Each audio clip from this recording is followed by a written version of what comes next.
Muy buenas noches a quienes siguen mis videos en Facebook. Hoy día vamos a continuar haciendo el análisis de la agenda nacional que se relaciona con la agenda internacional que vivimos hoy día a raíz, ¿cierto?, de la pandemia y la guerra en Ucrania, que están de alguna manera moviendo las relaciones de poder en el mundo para ver finalmente, al final de este periodo y de este ciclo, quiénes son los países que van a ejercer hegemonía a nivel internacional. La disputa más grande está entre Estados Unidos y China. Estados Unidos ha sido un actor principal en la agenda internacional y China está de alguna manera distante observando cómo se desarrollan los acontecimientos, pero sabe muy bien que es cuestión de tiempo para que interceda de alguna manera muy realista en términos de relaciones internacionales en en este tablero de ajedrez. Por el momento China no supera militarmente a Estados Unidos, pero sí de aquí al 2030 se espera, los análisis se hay, dicen que podría alcanzar incluso el poder militar de la nación norteamericana. Por lo tanto, la disputa que hay es una disputa en todos los niveles, tanto militar como económico, y también deberíamos agregar la disputa en lo que es el contenido de las redes, donde ahí se difunden valores que permiten una cohesión al interior de las sociedades en momentos en que los estados presentan cierto grado de crisis de legitimidad, y también aquellos actores políticos al interior de los estados que sustentan estas estructuras y que también obviamente no quieren perder poder, porque al final del día las relaciones al interior de la sociedad son entre poder. Siempre hay un poder y un contrapoder, y es ahí donde se usan determinadas estrategias, las cuales estamos viendo constantemente a través de los medios de comunicación, con informaciones a favor o en contra de determinado hecho, de determinado líder o de determinada acción que haga cada Estado. Cruzado este discurso, cruzada esta estrategia, está el tema de los derechos humanos, que por cierto ha sido una bandera que se ha levantado con mayor fuerza durante las últimas décadas, pero que también tiene un trasfondo de claroscuro, puesto que muchos tienen relaciones comerciales con China y China también viola derechos humanos, algo que fue también parte del cuestionamiento a la última visita dentro de su mandato que realizó Michelle Bachelet a China, donde no mencionó en ningún momento la violación de derechos humanos. Por lo tanto, en este mundo de retóricas y donde nuestro presidente Gabriel Boric lo hace muy bien, los ciudadanos tenemos que tener claro y tener herramientas para poder interpretar de alguna manera quién nos están diciendo los líderes y cuándo realmente están siendo sinceros, cuándo se están realmente usando la estrategia para fines políticos de poder, ¿ya?, y contrapoder, y donde en el medio estamos, digamos, todos nosotros que nos formamos determinados juicios a través de estos discursos. Algo que ha quedado muy marcado en la Cumbre de las Américas. El primer punto, no solamente el presidente de Argentina, sino que el presidente Gabriel Boric lamentó la exclusión de Cuba, Venezuela y Nicaragua. Nicaragua se salió hace un mes de la Organización de Estados Americanos, por lo tanto no era un candidato a participar. La exclusión de Cuba y Venezuela está mediada, ¿cierto?, por el estándar que supuestamente tiene, que no alcanza en términos democráticos y de defensa y de derechos humanos, de respeto a los derechos humanos. Por lo tanto, estos dos estados habrían sido excluidos. Pero se omitió por parte de estos mandatarios, Argentina y Chile en este caso, lo que ocurrió con México. México, siendo uno de los socios comerciales de Estados Unidos que tienen fronteras en común, no asistió de forma voluntaria a esta cumbre. Y precisamente no asiste porque de alguna manera México intuye este juego y esta maniobra política de escenario internacional y no está de acuerdo en cómo de alguna manera se está llevando esta guerra de valores, esta guerra discursiva, esta guerra de intereses, porque no quiere tomar partido, quiere permanecer como un país neutral, garante de la paz, garante de grandes acuerdos, y por lo tanto el tema de México es muy interesante porque llega al punto de que un alto diplomático señala y cuestiona el ciclo de la Organización de Estados Americanos, diciendo que la OEA debería ser renovada,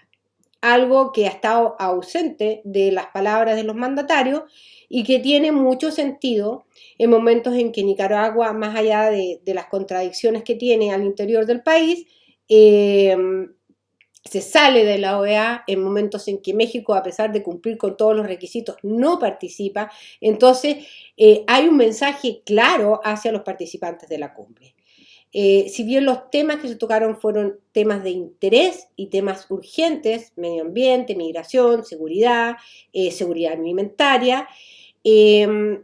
no se percibe una voluntad de ceder ni un milímetro de poder por parte de los países hegemónicos. Y es ahí donde entra esta noticia de que Nicaragua va a recibir tropas rusas para ejercicios humanitarios y también en alguna medida para tener aspectos que tienen que ver con la lucha contra el narcotráfico. Por lo tanto, la acción de Daniel Ortega genera a su vez en Joe Biden, perdón, una reacción de señalar que a él no le molesta en el fondo algo que no le puede molestar, que son estos ejercicios militares conjuntos que se practican en todo el mundo, sino que lo que le está molestando es que reciba a un país que está en un conflicto armado y donde se han violado derechos humanos. Por lo tanto, vemos contradicciones a la hora de poder ejercer una verdadera defensa y respeto a los derechos humanos en las declaraciones de los mandatarios. O sea, Michelle Bachelet omite el tema de derechos humanos en China. Gabriel Boric, por otro lado, señala que hay países que están excluidos, lamentando que no hay una integración, pero no hace mención tampoco a la violación de derechos humanos que supuestamente está ejerciendo Cuba, Venezuela y Nicaragua. Entonces, por un lado, seguimos con los discursos ambiguos, seguimos con esta programación en la opinión pública,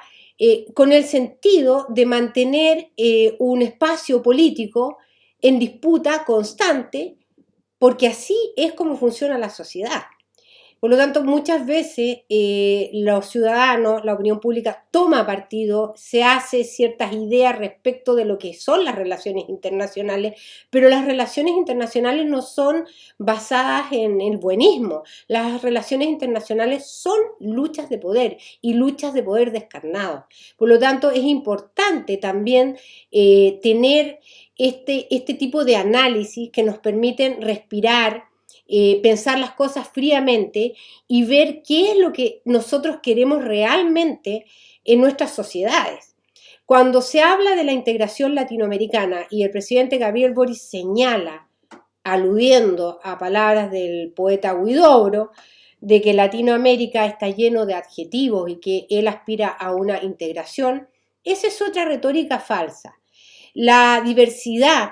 de la creación de los estados en Latinoamérica y el Caribe es gigantesca. No podemos comparar la creación del Estado chileno con la creación del Estado mexicano. México ha tenido dos revoluciones. El programa, el proyecto de Simón Bolívar era un proyecto integrador, pero aún así, a pesar de todo lo que pudo aportar Simón Bolívar, terminó solo y precisamente por estas luchas de poder internas que no cesan y que jamás van a terminar en nuestras sociedades. Por lo tanto, vivimos un mundo de retóricas, pero las relaciones internacionales son relaciones de poder. Y eso no lo va a cambiar las intenciones que tengamos. Sí podemos ir mejorando, pero cuando somos reticentes al cambio, cuando queremos ser más papistas que el Papa, como se dice, difícilmente podamos llegar a acuerdos con países tan diversos y con estados tan diversos como lo son los latinoamericanos, que además en su mayoría empobrecidos y que viven de un asistencialismo precisamente de países hegemónicos que hoy día están en disputa. Por lo tanto, no sabemos cómo va a terminar este escenario, qué capacidad va a tener China y sus aliados, Rusia, por ejemplo, donde también entra Irán, cuestionado a nivel mundial por su enriquecimiento de uranio, y donde la Comunidad Europea hizo un acuerdo que fue muy cuestionado, pero que al final del día, en este juego de ajedrez,